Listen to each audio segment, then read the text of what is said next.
Hello everyone, welcome to MR.G tech Tamil. இன்றைக்கி நம்ம இந்த வீடியோவில் என்ன பார்க்குறோன்னு பார்த்தீங்கன்னா, நம்ம நார்மல் ஃபோன் டிஸ்பிளேயில் பார்த்தீங்கன்னா இங்கிலீஷ் மட்டும்தான் இருக்கும். ஓகேவா? ஒருவேளை நீங்கள் தமிழ் கீபோர்டு வேணும் அப்படின்னு நீங்கள் ஆசைப்பட்டீங்கன்னா, தமிழ் கீபோர்டு வந்து இதில் எப்படி செட் பண்ணுறதுன்னு பார்க்கலாம். ஸோ இதுக்கு நீங்கள் ஃபஸ்ட்டு என்ன பண்ணணுன்னா, செட்டிங்ஸ் ஓப்பன் பண்ணிக்கிங்க. செட்டிங்ஸில் போயிட்டு மேலே சர்ச் பாரில் சர்ச் பண்ணுங்கள், லாங்குவேஜ் அண்ட் இன்புட் அப்படிங்கன்னு சர்ச் பண்ணுங்கள். இல்லை மேபி அந்த ஆப்ஷன் உங்களுக்கு முன்னாடி இருந்துச்சுன்னு எடுத்துக்கோங்க. இல்லை மேலே சர்ச் பாரில் லாங்குவேஜ்னு சர்ச் பண்ணிங்கன்னா லாங்குவேஜஸ் அண்ட் இன்புட் வரும். ஓகேவா?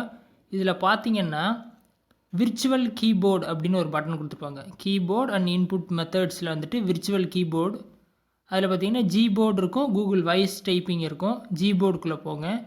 இதில் பார்த்தீங்கன்னா லாங்குவேஜஸில் பார்த்தீங்கன்னா இங்கிலீஷ் மட்டும்தான் இருக்குது. கரெக்டாக?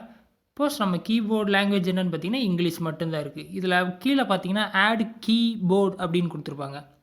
அதில் போயிட்டு தமிழை செலக்ட் பண்ணுங்கள், இல்லை ஹிந்தி வேணால் ஹிந்தி செலக்ட் பண்ணுங்கள், தமிழ் செலக்ட் பண்ணிடுங்க. ஓகேவா? செலக்ட் பண்ண பின்னாடி இந்த மாதிரி ஒரு ஸ்க்ரீன் வரும். உங்களுக்கு வந்து தமிழ் எந்த மாதிரி வேணும்னு இருக்கும். ஓகேவா? ஏபிசி டு தமிழில், அதாவது நீங்கள் ஏபிசிடி டைப் பண்ணும்போது ஸ்க்ரீனில் வந்து தமிழில் வரும். இல்லை டேரெக்டாக நீங்கள் தமிழ் கீபோர்டு எடுத்துக்கலாம். அதை வந்து நீங்கள் கீழே செலக்ட் பண்ணணும். ஸோ அந்த கீழே இருக்கிறத செலக்ட் பண்ணிங்கன்னா செலக்ட் ஆயிரும். எனக்கு பார்த்திங்கன்னா டேரெக்டாக தமிழ் கீபோர்டு தான் நம்மளுக்கு வேணும். கரெக்டாக? ஸோ இங்கிலீஷில் டைப் பண்ணும்போது தமிழில் வேணாம், டேரெக்ட் தமிழ் கீபோர்டே வந்துடும். ஸோ அப்போ நம்ம லெட்டர் டேரெக்டாக பார்த்து டேரெக்டாக டைப் பண்ணிக்கலாம். ஸோ அதை வந்து அந்த கீழே பார்த்தீங்கன்னா ஒரு ப்ளூ பட்டன் மாதிரி கொடுத்துருப்பாங்க, அதில் செலக்ட் பண்ணணும். கரெக்டாக தமிழ் மட்டும் செலக்ட் பண்ணிவிட்டு டன் கொடுத்துருங்க. இப்போ பார்த்தீங்கன்னா லாங்குவேஜஸில் பார்த்திங்கன்னா தமிழும் இருக்குது, இங்கிலீஷும் இருக்குது. ஸோ லாங்குவேஜ் ஆட் ஆகிடுச்சு. இப்போ நான் அதே மாதிரி இங்கே கூகுள்லேயே வந்துட்டு சர்ச்சுக்கு வந்துட்டேன்.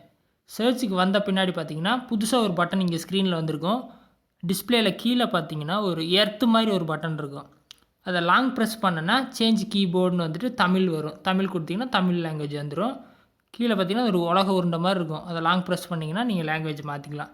இப்போ இங்கிலீஷ் கீபோர்டு, மறுபடியும் லாங் ப்ரெஸ் பண்ணி தமிழ் கொடுத்தீங்கன்னா தமிழ் கீபோர்டு. இந்த மாதிரி நீங்கள் எத்தனை கீபோர்டு வேணால் செட் பண்ணிக்கலாம், எந்த லாங்குவேஜ் வேணால் செட் பண்ணிக்கலாம். ஓகேவா? இதில் எது டவுட் இருந்தால் வீடியோவோட கமெண்ட்ஸில் சொல்லுங்கள்.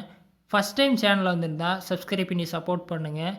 இன்னொரு யூஸ்ஃபுல்லான வீடியோவில் நாளைக்கு சந்திக்கிறேன். நன்றி, வணக்கம்.